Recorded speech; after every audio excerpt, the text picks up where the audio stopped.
ज्योतिष क्रिएटिव्हिटी चॅनलमध्ये आपलं स्वागत आहे।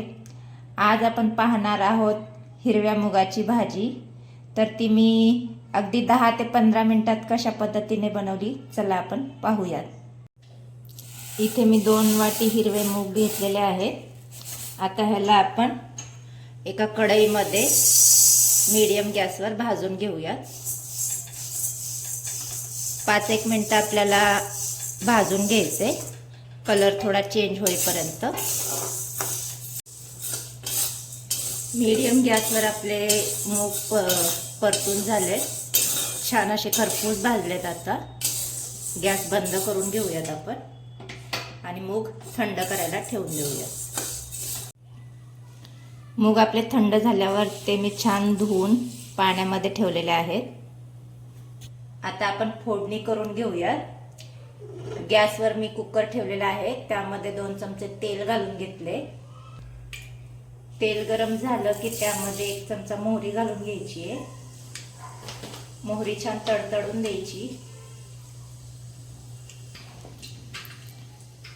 मोहरी छान तडतडली की त्यामध्ये इथे मी एक मोठा बारीक चिरलेला कांदा घेतलेला आहे, 1 टोमॅटो घेतलेला आहे आणि इथे मिरची आणि लसणाची पेस्ट करून घेतलेली आहे। आता सगळ्यात अगोदर आपल्याला कांदा घालून घ्यायचा आहे।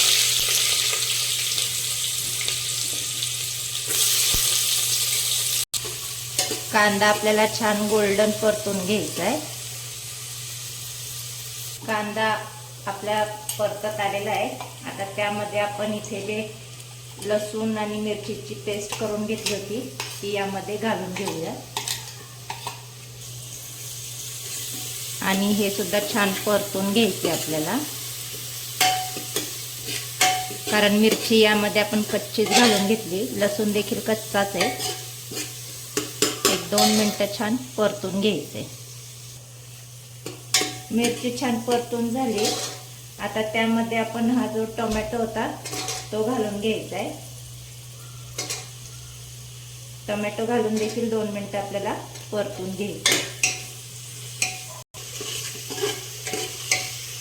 परतून झालेत आपले टोमॅटो देखील।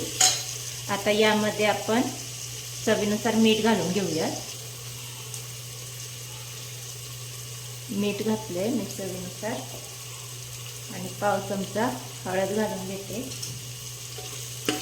पुन्हा 1-2 मिनिटं परतून घ्यायचे आणि आपले जे आपण भिजवून घेतलेले मूग होते ते यामध्ये आपल्याला घालून घ्यायचे। मूग घालून झालेत आपले, पुन्हा 1-2 मिनिटं परतून घ्यायचे। तर यामध्ये मी 2 ग्लास पाणी घालून घेते। 2 ग्लास पाणी घालून घेतल्यावर छान मिक्स करून घ्यायचे आणि आपल्याला ह्याला 4 ते 5 शिट्ट्या काढायच्यात, कारण आपण मूग जे होतं ते 5च मिनिटं भिजत घातलेलं होतं। तर आता मी झाकण लावून घेते। मीडियम गॅसवर आपल्याला 4 ते 5 शिट्ट्या काढून घ्यायच्या। 5 शिट्ट्या काढून घेतल्या। आपला कुकर देखील गार झालेला आहे। छान आपली भाजी इथे तयार झाली आहे, छान शिजली पण आहे। आता आपण हिला सर्व करून घेऊयात। इथे सर्व केलेली आहे आपली भाजी। तर तुम्हाला ही आजची रेसिपी आवडली असल्यास व्हिडिओला लाईक आणि चॅनलला सबस्क्राईब करायला विसरू नका।